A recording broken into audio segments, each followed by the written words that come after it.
Ever think about what it would be like to have a machine breathe for you? Like, seriously, breathe for you. We're talking when your own lungs just can't cut it. Sounds kind of intense. Right. And that's the wild world of ECMO, which stands for extracorporeal membrane oxygenation, but we just call it ECMO. And at the heart of it, no pun intended, is this thing called a membrane lung. Catchy name. Right. But life-saving technology. And today we're diving deep into how membrane lungs help keep people alive when their own lungs or even their heart are on strike. We're talking some serious medical intervention here. Absolutely. And luckily, we've got this awesome article from Critical Care, it's from 2020, that really breaks down the science behind these artificial lungs, what makes them tick, and what can, well, go wrong. Because like any complex piece of tech, there's always room for things to get interesting. You can say that again. So let's start with the basics. Membrane lungs, or MLs, as we'll call them, to save our breath, they essentially act as a stand-in for your lungs, right? Basically, yeah.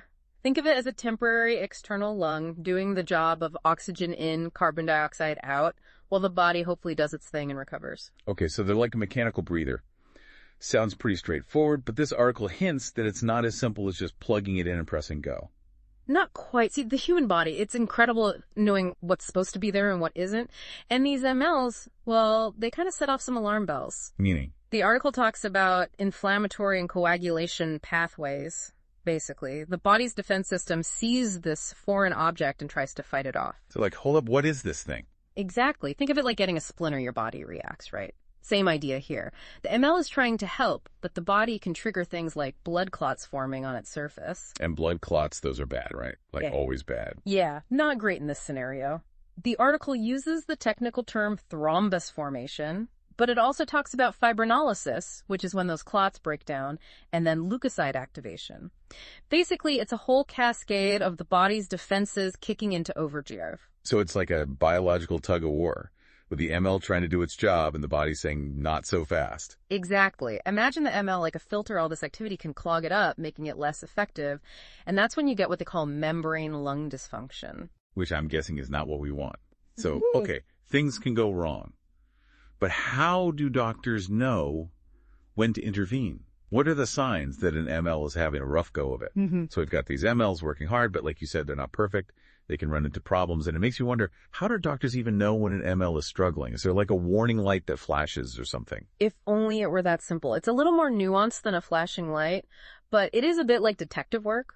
This critical care article we're looking at, it actually lays out 3 main categories of what they call membrane lung dysfunction that doctors watch for. Okay, so like medical clues. Exactly, like breadcrumbs leading to a diagnosis.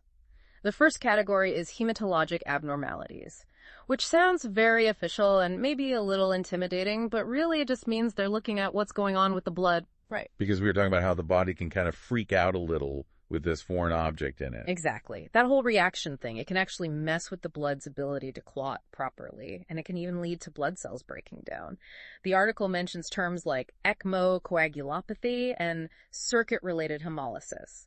But at the end of the day, it's all about making sure the blood is flowing as it should and that the cells in the blood are okay with this whole ECMO situation. Okay, that makes sense. Blood's got to be happy. Yeah. So what's our next clue in this medical mystery? So the next thing they look at is obstruction to blood flow, which is kind of what it sounds like. Think of it like a clogged pipe or a traffic jam. And the article even mentions this thing called APBFR, which I'll admit sounds kind of like alphabet soup, but basically it's a way to measure the pressure inside the ML. If that pressure's too high, it can mean something's blocking the flow. So it's like checking the water pressure in your house. You want to make sure everything's flowing smoothly. Perfect analogy. And then finally we come to the big one. Inadequate gas exchange, which makes sense because that's the whole point of the ML rate. Getting that oxygen in and carbon dioxide out. Exactly. So doctors are watching those levels super closely. They want to see enough oxygen uptake and enough carbon dioxide removal to make sure the ML is actually doing its job effectively. Got to make sure it's pulling its weight. So we've got blood abnormalities, blockages, and problems with the gas exchange. Those are some pretty serious red flags. But at what point do doctors actually decide to replace the membrane lung? Like, when do they say, all right, this one's got to go? That's a big call, right? Like you've got these red flags popping up, but when do you say, all right, time for a new ML? Yeah, it's not always crystal clear. The article really stresses that it's not like one single thing you can point to and say, yep, that's it, time for a swap. It's more like piecing together a puzzle. So it's a judgment call. To some extent, yeah. They take all these factors into account. For example, with the oxygen levels, it's not just about whether there's some getting through. Right, we talked about that. They're looking at how much oxygen is being transferred, how efficiently that ML is working. So it's got to earn its keep. Exactly. And then there's the carbon dioxide. They're not just looking at the levels after the ML, but also the difference between pre and post ML gives them a better idea of how well it's actually being removed. So it's all about how effectively the ML is cleaning up the bloodstream. But then there's that sudden membrane lung failure the article mentioned. That sounds kind of scary, like a whole different ballgame. Yeah, that's definitely a situation where things can go downhill fast. Up to this point, we've been talking about monitoring and catching things early, but sometimes you don't have that luxury. So it's not always a slow decline. Not always. Sometimes it's like, boom, and you gotta act quickly. Wow. Well, listeners, I think it's safe to say we've learned a lot about membrane lungs and ECMO today.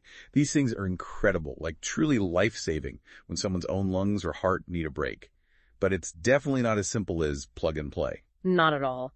There's a lot of careful monitoring and decision-making that goes into making sure these MLs are doing what they're supposed to. It really makes you appreciate the complexity of all this. And speaking of complexity, I keep thinking about something the article said. There's no one-size-fits-all answer for when to replace an ML. There are guidelines, sure, but ultimately it comes down to the doctor's assessment of the whole picture. Absolutely. And that's a good reminder that even with all this incredible technology, it's still human expertise that's at the heart of these life-or-death decisions. So true. Well, on that note, we'll leave you to ponder the wonders of modern medicine and the incredible minds behind it all. We'll be back next time with another deep dive into a new and fascinating topic. Until then, happy learning.